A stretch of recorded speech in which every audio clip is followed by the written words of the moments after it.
एक बार की बात है, एक जंगल था। उसमें बहुत सारे जानवर रहते थे। उसी जंगल में एक चतुर नाम का सियार भी रहता था। वह सियार बेहद ही दुष्ट था। वह अपने आप को बहुत चालाक और बलवान समझता था। वह अपने साथियों को भी बहुत तंग किया करता। बस इसी अकड़ में वह सबको परेशान किया करता था। इसीलिए जंगल के सारे जानवर उससे तंग आकर दूर भागते थे। एक दिन की बात है, चतुर सियार भोजन की तलाश में जंगल से दूर एक बहुत दूर बस्ती में जा पहुंचा।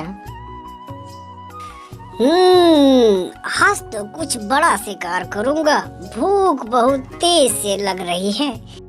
ये कहते हुए एक बस्ती में जा पहुंचा। बस्ती में कुछ कुत्तों ने उसे देख लिया। बस फिर क्या, कुत्तों ने चतुर सियार का पीछा किया। चतुर सियार बहुत डर गया था। कुत्तों ने पीछा करता ही रहा। हे, इन कुत्तों ने मुझे पकड़ लिया तो ये मुझे कीमा ही बना लेगा। बेहतर होगा किसी घर में जाकर छुप जाऊं मैं। यह बोलकर चतुर सियार एक घर में घुस गया और इधर उधर देखने लगा। हाँ, यहाँ मैं छुप जाता हूँ। जिस घर में चतुर सियार घुसा था वह एक धोबी का घर था।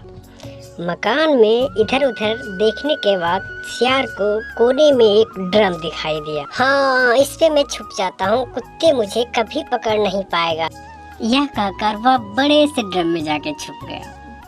पूरी रात वो ड्रम में लगा। उसे लगा कि अब कुत्ते मुझे नहीं ढूंढ पाएंगे, तो वह ड्रम से निकल गया। जैसे ही ड्रम से बाहर आया तो वो खुद को देखा। पता चला पूरे के पूरे नीले रंग में रंग गया हुआ। इस रंग को कैसे निकालूं? ये तो छूट ही नहीं रहा है। अब क्या होगा? काफी मेहनत करने के बाद भी रंग नहीं छूटा। फिर वो निश्चय किया जंगल की ओर जाने के लिए। उस रंगे सियार को देखकर सभी जानवर इधर उधर भागने लगे। फिर सियार सोचा, लगता है इस रंग का असर है, इसीलिए सभी लोग भाग रहे हैं। ये सोचते हुए चतुर सियार के दिमाग में एक प्लान आया और वो सभी जानवरों से कहा, अरे डरो मत, मेरी तरफ देखो, मैं तुम लोगों को नुकसान नहीं पहुंचाऊंगा। दरअसल हमको वन देवता ने आप सबों के लिए राजा बनाकर भेजा है, इसलिए आज से आप सभी हमारी सेवा करो।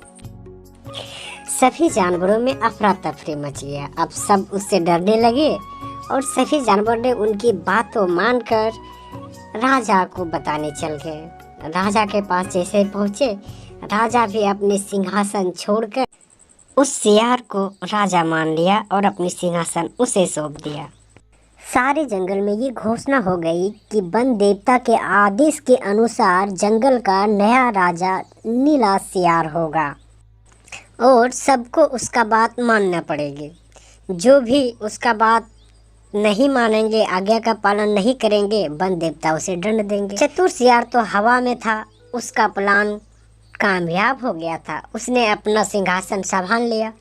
शेर को अपना मंत्री, बंदर को अपना सेनापति और भालू को अपना संतरी नियुक्त कर लिया। और पता है, सियार को उसने जंगल से बाहर निकाल दिया। नीला सियार जंगल का राजा खूब ऐश कर रहा था। सब उसकी खातिरदारी कर रहे थे। जो भी वह चाहता वही होता था। कुछ दिन ऐसे ही बीत गए। एक दिन चतुर सियार खा पी कर मस्त होकर आराम से सो रहा था। एक दिन चतुर सियार खा पी कर मस्त होकर आराम कर रहा था कि बाहर उजाला देखकर वो बाहर की ओर चला आया। चांदनी रात थी। अपनी आवाज जोर जोर से चिल्ला रहे थे। चतुर सियार से कंट्रोल नहीं हुआ। आखिर था तो वह सियार ही भूल गया कि वह राजा बना हुआ है। गलती से सियार के सुर में सुर मिला करने लगा। जैसे सियार यह आवाज निकाली, जानवरों के बीच भेजा गया वन देवता का नाटक खत्म हो गया। जब सभी जानवर को पता चला कि शियार सबको मूर्ख बनाया तो शेर और चीता उसके पीछे लग गए और जब तक कि वो भाग पाता तब तक शियार को शेर ने झपट्टा मारी और उसे वहीं मौत की नींद सुला दिया।